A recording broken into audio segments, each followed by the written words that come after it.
नमस्कार। लोकसभा चुनाव का दौर चल रहा है। लोकसभा चुनाव का 3 चरणों में चुनाव अब तक हो भी चुका है। अब है चौथे चरण का चुनाव। चौथे चरण का चुनाव कल है। बंगाल की 8, ओडिशा की 4 सीटों पर चौथे चरण का मतदान कल होगा। शत्रुघ्न सिन्हा समेत कई दिग्गजों की किस्मत दांव पर लगी है। देश में लोकसभा चुनाव के चौथे चरण का मतदान 13 मई को होगा। चौथे चरण में 10 राज्यों और केंद्र शासित प्रदेशों की 96 सीटों पर मतदान होना है। इनमें पश्चिम बंगाल की 42 में से 8 सीटों और ओडिशा की 21 में से 4 सीटों पर भी मतदान होना है। पश्चिम बंगाल की जिन 8 सीटों पर मतदान होना है उनमें बहरामपुर, कृष्णानगर, राणाघाट, बर्धमान पूर्वा, बर्धमान दुर्गापुर, आसनसोल, बोलपुर, वीरभूमि सीट शामिल है।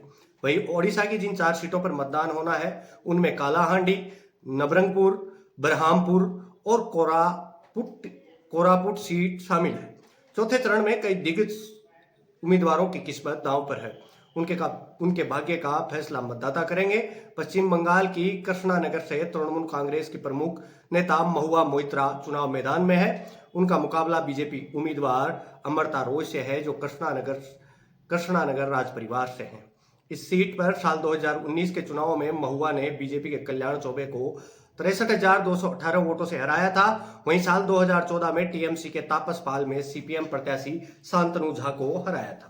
वहीं पश्चिम बंगाल की आसनसोल लोकसभा सीट से मौजूदा बीजेपी सांसद एसएस अहलूवालिया को आसनसोल से पार्टी का उम्मीदवार बनाया गया है। अहलूवालिया को पवन सिंह की जगह टिकट मिला है। इस सीट पर टीएमसी ने अभिनेता से नेता बने शत्रुघ्न सिन्हा को अपना उम्मीदवार बनाया है, जो इस सीट से मौजूदा सांसद भी हैं। पश्चिम बंगाल की बहरामपुर लोकसभा सीट से कांग्रेस के बड़े नेता अधीर रंजन चौधरी चुनाव मैदान में है। टीएमसी ने पूर्व क्रिकेटर यूसुफ पठान को यहां से अपना उम्मीदवार बनाया है। बीजेपी की टिकट पर निर्मल कुमार शाह यहां से चुनाव मैदान में है। इस सीट पर 1999 से अब तक कांग्रेस के अधीर रंजन चौधरी ने लगातार 4 बार जीत हासिल की है। पश्चिम बंगाल के वर्धमान से पूर्व क्रिकेटर कीर्ति आजाद टीएमसी के उम्मीदवार के रूप में चुनाव लड़ रहे हैं। उनके खिलाफ बीजेपी ने दिलीप घोष को अपना उम्मीदवार बनाया है। यह सीट 2008 में संसदीय निर्वाचन क्षेत्रों के पुनर्गठन के बाद 2009 में बनाई गई थी। तब से इसने पिछले 3 चुनावों में मार्क्सवादी कम्युनिस्ट पार्टी, टीएमसी और बीजेपी प्रतिनिधियों को लोकसभा में भेजा है। बीजेपी के एसएस अहलूवालिया ने 2019 में करीब 3,000 वोटों से जीत हासिल की थी। बात करें ओडिशा की, तो यहाँ कालाहांडी सीट पर बीजेपी ने मालविका देवी को अपना उम्मीदवार बनाया है। कांग्रेस से द्रौपदी मांझी चुनाव मैदान में है। बीजेपी से लंबोदर नियाल चुनाव लड़ रहे हैं। नवरंगपुर सीट से बीजेपी के बालभद्र मांझी और कांग्रेस से भुजबल मांझी चुनाव मैदान में है।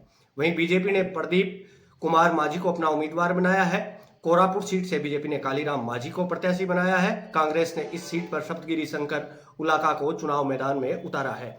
वहीं बीजेडी ने कौशल्या हिकाका को अपना उम्मीदवार बनाया है। कल के चौथे चरण के चुनाव की, लोकसभा चुनाव की ये है एक बड़ी अपडेट।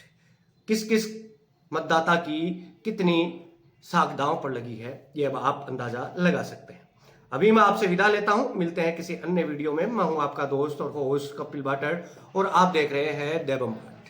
और दैबम बाट पर आप देख रहे हैं राजनीति में उठापटक, या फिर यूं कहूं लोकसभा चुनाव 2024 की अपडेट।